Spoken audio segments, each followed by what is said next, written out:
Tonya, thanks for coming in. We're going to start back in 2006 with that moment. Okay. In the trailer with Jay Steen and Vicky Steen.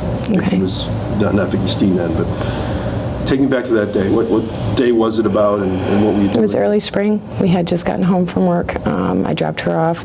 She went in and made Thumper some scrambled eggs and some toast, and then we had walked into the back. Their trailer had the living room in the back.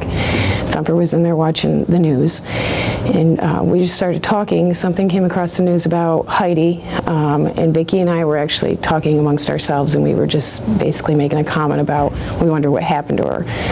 Once we had said that, James Steen became irate. He turned around and said, "You want to effing know what happened to her?" We were like, "Well, yeah." And he just started blurting it out. He said that him, Michael Bohr, and Roger had taken Michael Bohr's van early in the morning to the store. He said they pulled up between the double doors and left the back doors open, and Mike was in the vehicle with the van running. At the store. At the store. And that he had gone into the side door.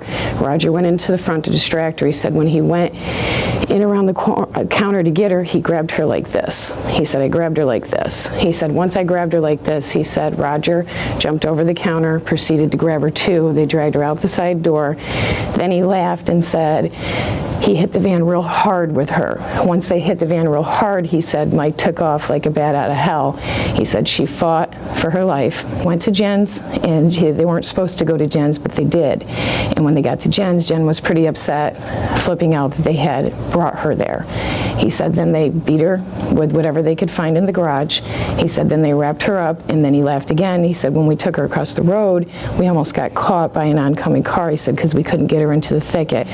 We asked why it happened, and he said there was big guys involved. We tried getting the names out of him. He would not tell us. Then we asked him about the innocent man in jail, and he said, "Not my problem." That's what he said. And after a while of, asking him these questions, I then asked him, I'm sorry. It's okay. And then he kept saying, "If you don't believe me," because me and Vicky were like, "Yeah, right, Thumper." Because Thumper always portrayed himself as a good guy. So we were like, "You didn't do this." And he's like, "You don't know me very well." He says, "And if you don't believe me, go and ask Jennifer. She was there." So at that point, I'm getting frustrated, and I got up to leave. And the whole time I'm walking out of it, he's screaming, "If you don't believe me, go look. And if you go look," he said, "I'll have to kill both of you two because then you'll be witnesses."